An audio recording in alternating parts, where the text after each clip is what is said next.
8। मेरी दादी कहती थी, किसी भी 4 रास्ता या ऐसा कोई भी रास्ता जहां ट्रांजिट हो, वहां से संभल कर निकलना चाहिए, क्योंकि वहां वो आत्माएं रहती हैं जो कई सालों से भटक रही हैं।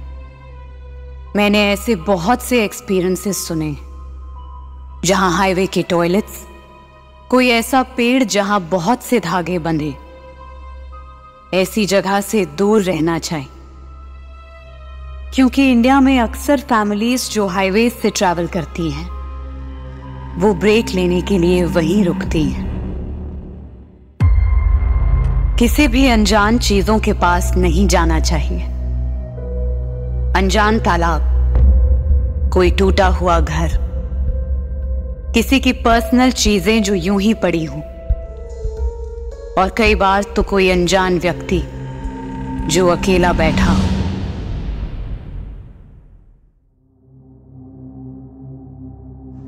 हाय, मेरा नाम देवेश परिहार है और मैं मुंबई का रहने वाला हूँ। अभी जो मैं किस्सा सुनाने जा रहा हूँ ये है इंदौर से उज्जैन के बीच के हाईवे की। तो मेरे एक कज़न भैया हैं, उनका नाम मुक्तेश है, मुक्तेश चौहान।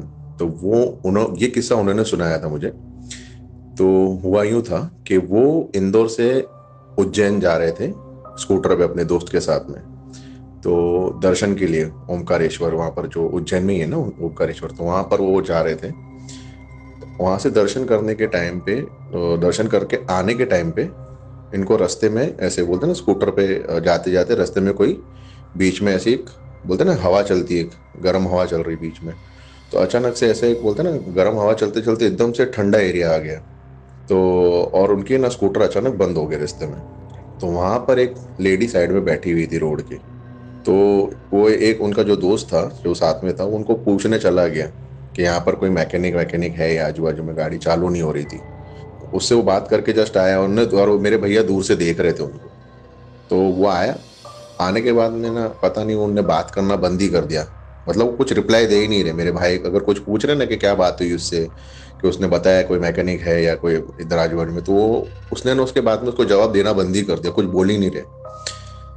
तो और स्कूटर चालू हो नहीं रही थी, तो वो धक्का मार मार के ऐसे आगे जाते रह रहे थे। तो मेरे भाई को टेंशन आया कि अभी जवाब दे नहीं रहा है, क्या हो गया अचानक इसको, वो लेडी से बात करने के बाद में। तो जाने जाते जाते एक मस्जिद जैसा बोलते हैं ना, छोटा सा बना हुआ रहता है।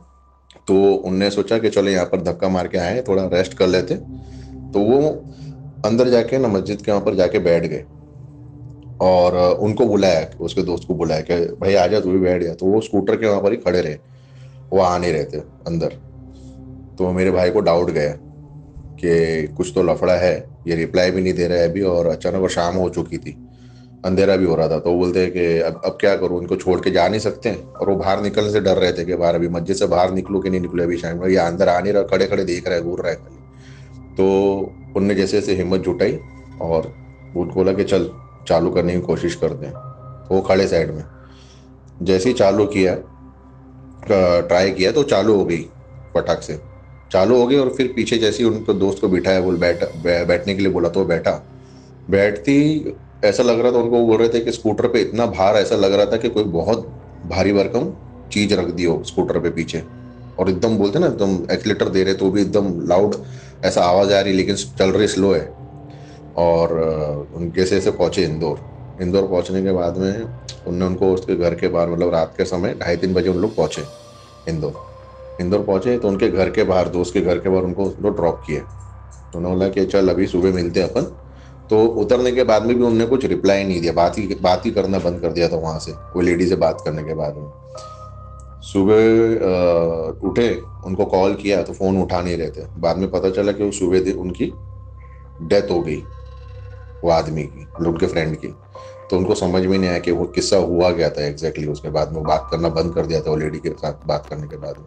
तो ये किस्सा था इंदौर से उज्जैन के बीच का। सच कहूं तो उनकी मौत का सुन के मेरे तो रोंगटे खड़े हो गए। आखिर उनके दोस्त के साथ ऐसा क्या हुआ होगा? इसीलिए बड़ों की बातें ध्यान से सुननी चाहिए, क्योंकि ऐसी घटनाएं पलक झपकते ही हो जाती हैं।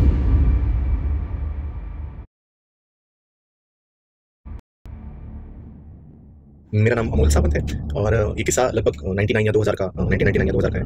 एंड तब मैं एक ट्रक चलाता था, 12 का वो एक टाटा का ट्रक था, वो चलाता था। तो हम बेसिकली क्या करते थे, आम का सीजन। मेरा नाम अमोल सावंत है और ये किस्सा लगभग 99 या 2000 का 1999 या 2000 का है।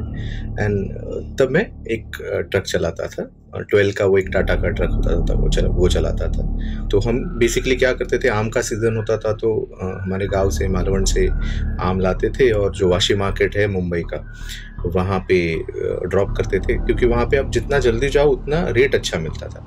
तो ऐसा ही एक दिन था, मैं अपना दोस्त सचिन, जो मेरे से एक्सपीरियंस ड्राइवर था, उसके साथ जा रहा था और हमारा टारगेट था कि सुबह 5 बजे पहुंचना है। और मैं उस वक्त उतना एक्सपीरियंस ड्राइवर नहीं था, तो शुरुआत में उसने मुझे गाड़ी चलाने दी, क्योंकि पहले के चेक पोस्ट तक हमारे सारे पहचान के पुलिस रहते थे। तो हम रुके वहाँ पे और वो हमारे पहचान के पुलिस थे, वो हमसे बात कर रहे थे। वो तो मैं जब बात कर रहा था तो जो मेरा दोस्त था सचिन, वो ऐसा अजीब, ऐसा उठ के मेरे सर के ऊपर से नीचे देख रहा था। अब मुझे वो बात समझ ना आए कि ऐसा क्यों कर रहा है वो। मैंने कहा ठीक है, मतलब वो भी हाथ दिखा रहा होगा, बात करने की कोशिश कर रहा होगा।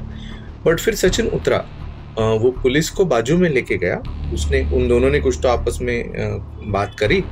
मुझे लगा पता नहीं कुछ इशू है या क्या, कैसा है। तो उसने बोला चलो चलो अभी निकलते करके। तो हम चलाए। हमने वो जो चेक पोस्ट जहाँ पे वो ब्रिज है, वो ब्रिज पार करते ही चेक पोस्ट खत्म हो जाता है। तो हमने वो ब्रिज पार किया। अब ब्रिज पार करते ही सचिन मुझे कहता है अभी गाड़ी लगाओ, अभी हम गाड़ी आगे लेके नहीं जाएंगे, अभी हम सोएंगे।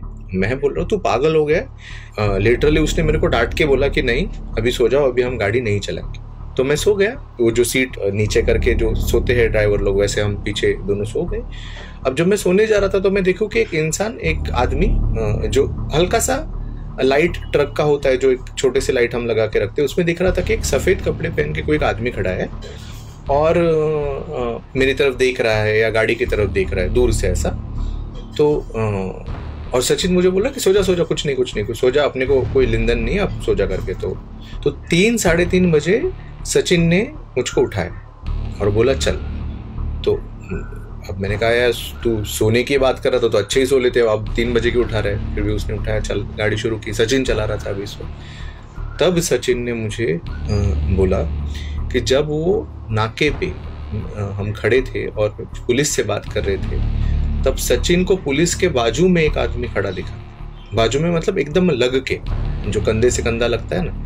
और सचिन भी ये सोचे कि पुलिस के बाजू में इतना चिपक के कौन खड़ा है। और जब उसने नीचे देखा तो उस आदमी का पैर उस पुलिस के पैर से आर पार जा रहा था। मतलब जैसे कि कोई ऐसा चीज किसी चीज के आर पार कैसे जाती है वैसे। और वो सचिन की तरफ देख के बार बार पूछ रहा था, खै चल्लास माका पड़नेवा मुंबई, खै चल्लास माका पड़नेवा मुंबई। मतलब इसका हिंदी में मतलब ये होता है कि कहाँ जा रहे हो, मुझे भी मुंबई लेके जाओ, कहाँ जा रहे हो, मुझे भी मुंबई लेके जाओ करके। और ये मुझे नहीं दिखा। और बाद में जब सचिन ने वो डिस्क्रिप्शन बताया उस आदमी का, तब मुझे पता चला कि वो वही आदमी था जो ट्रक जब हम सोने जा रहे थे जब मुझे सामने दिख रहा था। और फिर सचिन ने मुझे बताया कि वहाँ पे एक वाकया ऐसा हुआ था कि कुछ साल पहले उस ब्रिज के यहाँ पे एक शादी को जाने वाली जो गाड़ी थी उसका एक्सीडेंट हुआ था। और उसमें जो एक इंसान था, जो एक लड़की के फादर थे, वो मर गए थे और उनको शादी के लिए मुंबई जाना था।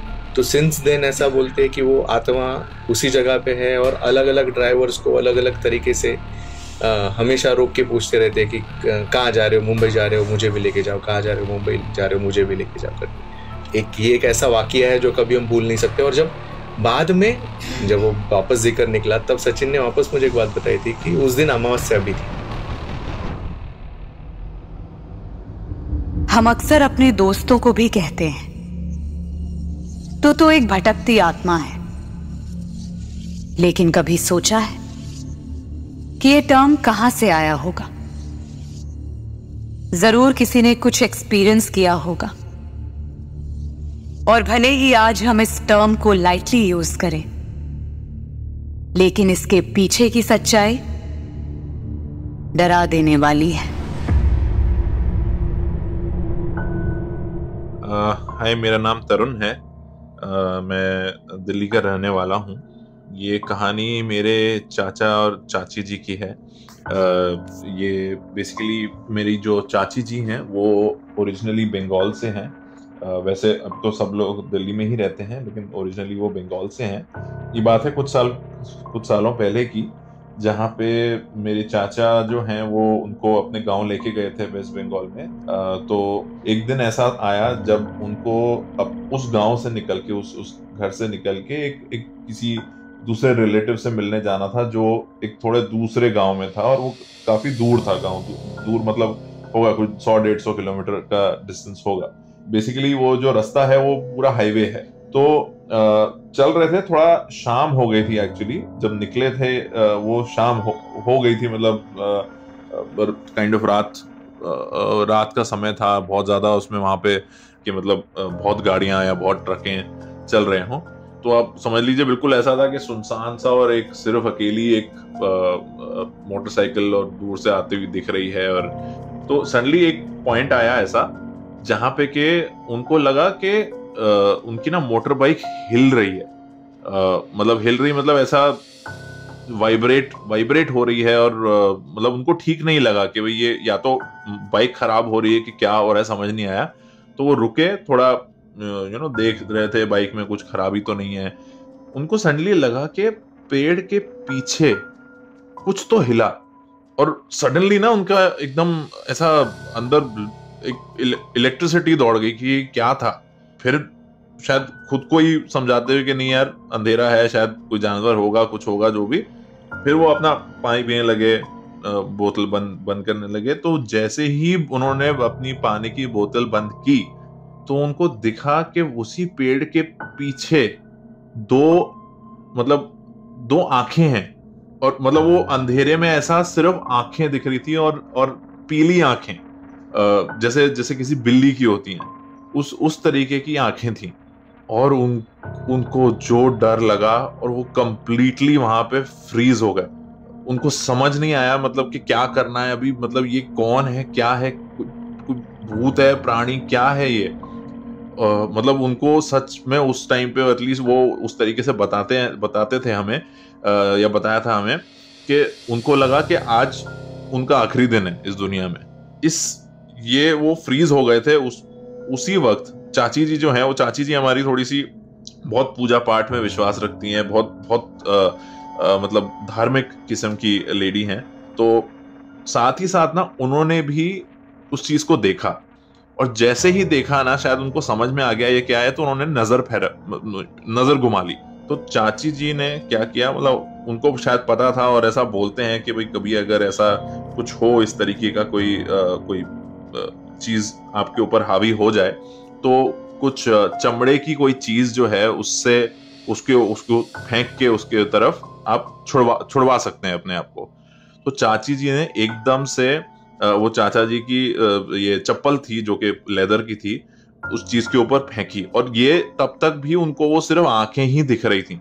चाची ने बोला कि आप सिर्फ गाड़ी भगाइए, इधर उधर कुछ मत देखिए, सिर्फ निकलिए यहाँ से। तो उन्होंने फटाफट मोटरसाइकिल चालू की, और नाक की सीध में जाके वो जहां उनको गांव जाना था वहीं जाके रोकी फाइनली। उसके बाद 3 दिन तक वो चाचा जी को इतना हाई फीवर था कि वो उठ नहीं पाए, बेड से उठ नहीं पाए। 3 दिन तक कंटिन्यूसली चाची जी ने कुछ तो मंदिर में और मतलब उनके घर में जो है वो पूजा पाठ किया, तब जाके वो जो भी साया था या जो भी चीज थी उनके सर से निकली। बहुत बाद में जाके हमें चाची जी ने ये बताया कि ये जो पेड़ के पास जिन लोगों की मौत होती है या कोई सुसाइड करके मर जाते हैं, लटक के मर जाते हैं पेड़ से, उनकी आत्माएं जो हैं वो उसी पेड़ के इर्द गिर्द जो है वो फंस जाती हैं और उनको मुक्ति नहीं मिल पाती, तो वो वहीं घूमती रहती हैं और मतलब शरीर चाह रही होती हैं जिनके अंदर वो घुस सकें। तो ऐसे आत्माओं को, ऐसे भूतों को गेचो भूत बोलते हैं उस लैंग्वेज में, शायद बंगाली लैंग्वेज में। तो ये उन्होंने चाची जी ने हमें बाद में बताया था काफी।